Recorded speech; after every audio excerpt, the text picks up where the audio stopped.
আসসালামু আলাইকুম। আশা করি আপনারা সবাই ভালো আছেন। আমি আপনাদের দোয়ায় ভালো আছি। এক সপ্তাহ পর আপনাদের মাঝে আবার আমি ফিরে আসলাম।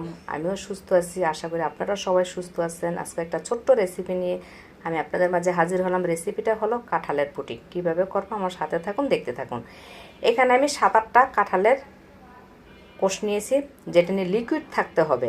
এখন আমি বিচিগুলা আলাদা করে হাতের সাহায্যে দেখেন কিভাবে একটা চালুন দিয়ে ভালো করে এইভাবে হাতে মতে এটা চেলে নেবেন। আমি চেলে নিয়েছি। এখন আমি দিয়ে দিছি একটা প্যানের মধ্যে একটু লিকুইডটা একটু বেশি হওয়াতে, ঘন হওয়াতে আমি পানি দিয়ে দিছি। দেখুন পানি দেওয়ার পরও লিকুইড মানে ঘন ঘন দেখা যাচ্ছে। এগুলা যা করবেন সব ঠান্ডা অবস্থা থাকাতে করবেন। আমি এখনও চুলায় বসাই নাই। 1 চামচ দিয়ে দিলাম আমি চিনি, যেহেতু কাঁঠাল একটু বেশি মিষ্টি, এই জন্য কাঁঠাল তো এমনও মিষ্টি থাকে। দিয়ে দিলাম 1/2 চামচের চেয়ে কম আগার আগার দিয়ে আমি ভালো করে এটা মিশাতে হবে ঠান্ডা অবস্থায়, চুলায় না বসায়। মিশানোর পর আমি চুলায় বসাই দিয়েছি। চুলায় 2 থেকে 3টা যখন বলক এসে গেছে তখন আমি নামিয়ে একটা পাত্রের মধ্যে ঠিক এইভাবে ঢেলে দিবেন। এখন এটা একটা ফ্যানের সাহায্যে এটা ঠান্ডা হয়ে আসবে। এখানে আমি আরেকটা পুডিং তৈরি করব। সেটা হবে আগার আগার দিয়ে দিয়েছি আমি 1/2 চামচের চেয়ে কম, দিয়ে দিয়েছি চিনিটাও আমি 1/2 চামচ।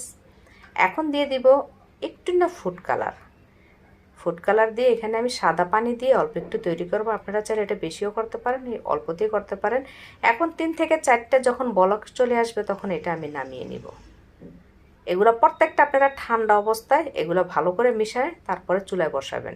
এখন একটা পাত্রের মধ্যে আমি এটা ঢেলে দিয়েছি। ঢেলে এটা ঠান্ডা করতে আমি এটা দিয়ে দিলাম। দেখুন এখন শক্ত হয়ে আসছে। এখন আমি চাকুর সাহায্যে এটা ছোট ছোট করে এখন কেটে নিব। দেখুন কিভাবে কেটে নিচ্ছি, ঠিক এইভাবে কেটে নেবেন। এখন আমি একটা চামচের সাহায্যে আমি এটি একটু আলতো করে দিচ্ছি। দেখুন কত সুন্দর দেখা যাচ্ছে, দেখুন কত সুন্দর দেখা যাচ্ছে না? ঠিক এইভাবে আপনারা আরেকটা পুডিংও বানিয়ে নেবেন। আমি এখন যেটা করব সেটা হবে আমার দুধের আরেকটা পুডিং আমি তৈরি করে নিব।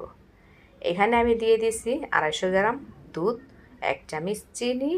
এখন আমি দিয়ে দিব মানে 1 চামচের চেয়ে বেশি চিনিটা দিয়েছি। এখন দিয়ে দেবো 1/2 চামচের চেয়ে কম আগার আগার দিয়ে এখন দিয়ে দিলাম আমি 1 চামচের মতন গুঁড়া দুধটা দিলে খেতে খুব মজা, খুব স্মেল আসে, খুব সুস্বাদু হয়। এখন এটা ঠান্ডা অবস্থা আমি সুন্দর করে মিশিয়ে তারপরে চুলায় বসায় দিছি। বসানোর পরে 2 থেকে 3টা যখন বলক আসবে দেখেন ওই আগের যে পুডিংটা এটা আমি ফ্যানের নিচে ঠান্ডা করে শক্ত করে নেবেন। তারপরে আপনি এই দুধের পুডিংটা ঠিক এইভাবে ঢেলে দিবেন। এখন আমি যেটা নিয়ে ফুড কালার দিয়ে যে পুডিংটা তৈরি করেছি সেটা আবার এটার উপরে আমি ঢেলে দিয়েছি। ঢেলে এখন আমি এটা ফ্যানের নিচে দিয়ে রাখবো। 10 থেকে 15 মিনিট সময় লাগবে এটা শক্ত হয়ে আসতে। এটা যখন শক্ত হয়ে আসবে তখন আপনি আবার 15 মিনিট এটা ফ্রিজে রেখে দেবেন। 10 থেকে 15 মিনিট ফ্রিজে রেখে দিয়ে তখন অনেক ঠান্ডা হয়ে যাবে। এই গরমে কলিজা ঠান্ডা করার মতন একটা রেসিপি নিয়ে হাজির হলাম। এখন আমি এটা চাকুর সাহায্যে খুব সুন্দর মতন আলতো করে এখন আমি পরিবেশন করব। দেখুন কত সুন্দর দেখা যাচ্ছে। গরমে অনেকে মনে করেন কাঁঠাল খেলে নাকি অনেক গরম লাগে, তো কাঁঠাল যদি খেতে চান, অনেকের খেতে মন চাইলেও খেতে পারেন না, ঠিক এইভাবে আপনারা কাঁঠালের পুডিংটা বানিয়ে ফ্রিজে রেখে খেতে পারবেন। কলিজা মন দুইটাই ঠান্ডা হয়ে যাবে। মেহমান আসলে পরিবেশন করতে পারবেন। আমার এই ছোট্ট রেসিপিটা যদি আপনাদের ভালো লেগে থাকে অবশ্যই শেয়ার, ফলো, কমেন্ট দিবেন।